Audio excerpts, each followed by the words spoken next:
Under the Speaker's announced policy of January 3rd, 2013, the gentleman from Georgia, Mr. Collins, is now recognized for 60 minutes as the designee of the Majority Leader.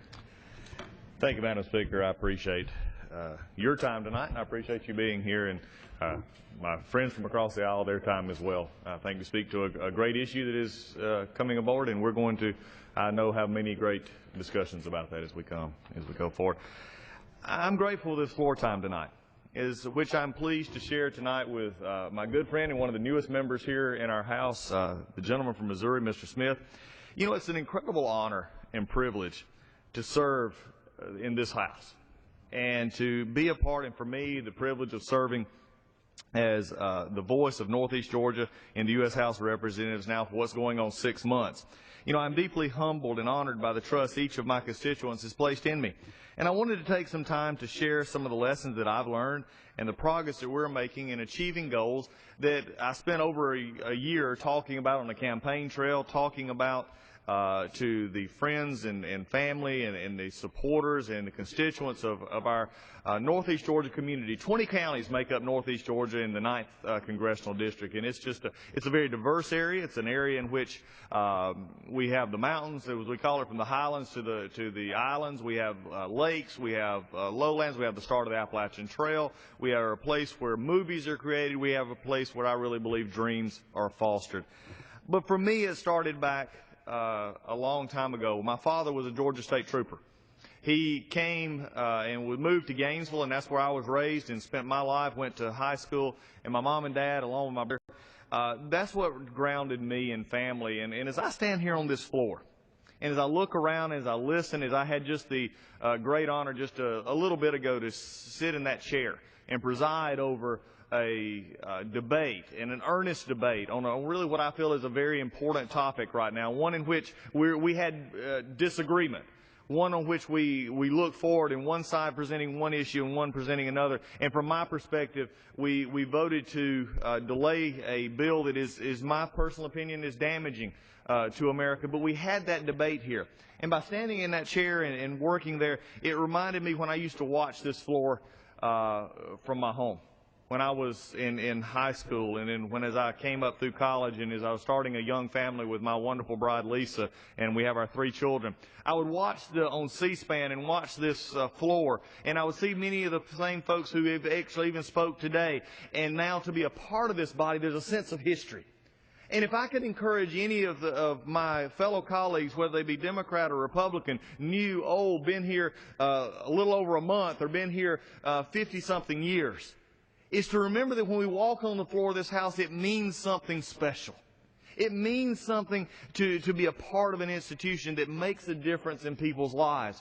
And I believe, from my perspective as a Republican and as a conservative, is that we can make a difference on the floor of this House and in Washington, D.C. when we remember why we are here.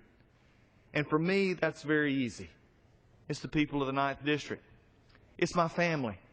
I shared with my folks everywhere I would speak. They would ask me, Doug, why do you want to be a member of the House of Representatives? And I said I had 3 reasons. And they were Jordan, Copeland, and Cameron. They're my 3 children. Because I believe that what goes on this House floor and across the way in the Senate, what happens on this Capitol ground, is something that can make a difference. Because all across the world, ladies and gentlemen, people still look to us. They still look to America because we're the freest country in the world. We're a country that provides opportunity, but we have to be guarded, and we have to watch, and we have to stay vigilant. And in doing so, I believe that is what makes this place special. You see, I've learned a lot in the first half of 2013. The need to vigilantly protect the noble heritage of our founding fathers that they gave us here as a heritage of liberty, responsibility, and limited government. And this has been impressed upon me in the last little bit as never before. Over the last 6 months, our nation and this distinguished body have faced issues and challenges that no one could have anticipated even 6 months ago, let alone a year ago. In my short time here, we have anticipated and we have experienced the tragedy and horror of domestic terrorism in the Boston bombing. I can remember the day and hearing about that and just thinking with tragedy what was going on and seeing the faces of those affected by that. And it has highlighted our need for our security and our well-being here, and how some within our country want to tear down the very freedoms that we have, and they'll do so by any means.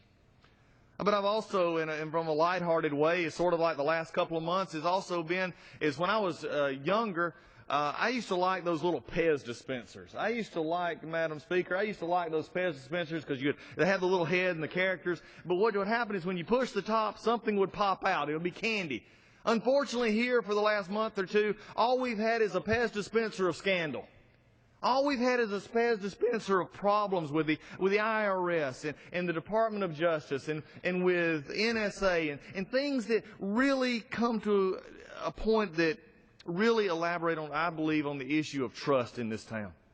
It goes back to the towns in northeast Georgia, for me personally, like Homer and Gainesville and Cleon and Ellijay and Cumming and Elberton and these kind of places where they look to us and they say, what are you doing up there? Why is it so hard to not do it right? And I've been a part of committees through Judiciary and the Oversight and Government Reform Committee and Foreign Affairs in which we've investigated and we've held hearings because I believe we've got to hold ourselves accountable. And we've got to hold the administration accountable because we are sent up here with a word that is very often overlooked. And it's called stewardship. We're stewards of what we've been given.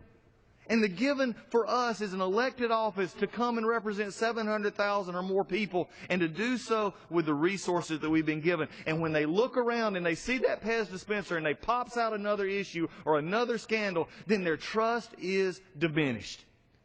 And when their trust is diminished, then, ladies and gentlemen, then we have a lot harder job to do.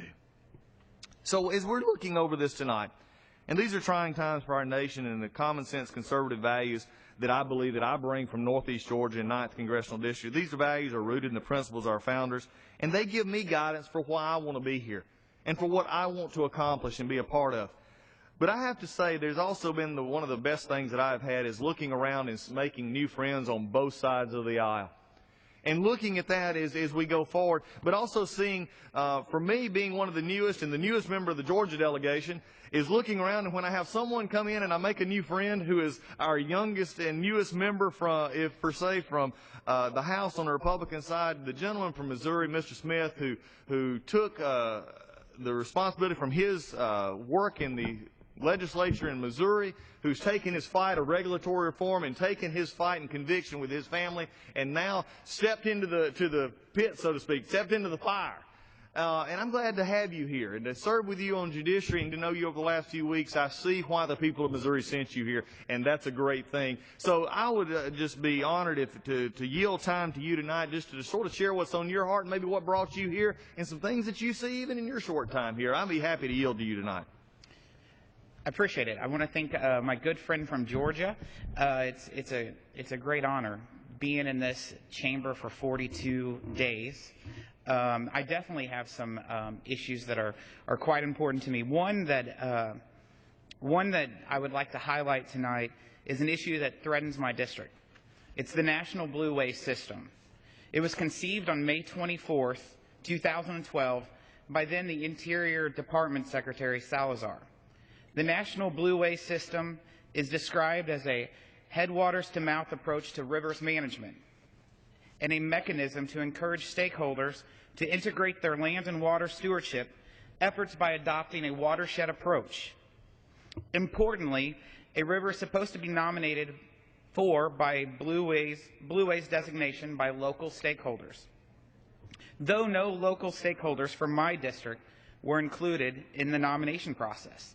The White River watershed, of which 14 counties are in my district, was named as the nation's second National Blue Waste in January of this year.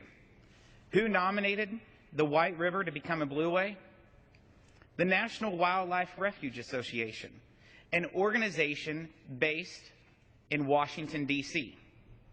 A quick trip to their website reveals that in addition to being based in Washington, D.C., around 1,000 miles away from the White River watershed, not a single member of their board of directors is from Arkansas or Missouri. Where is the local knowledge? How is this organization stakeholder?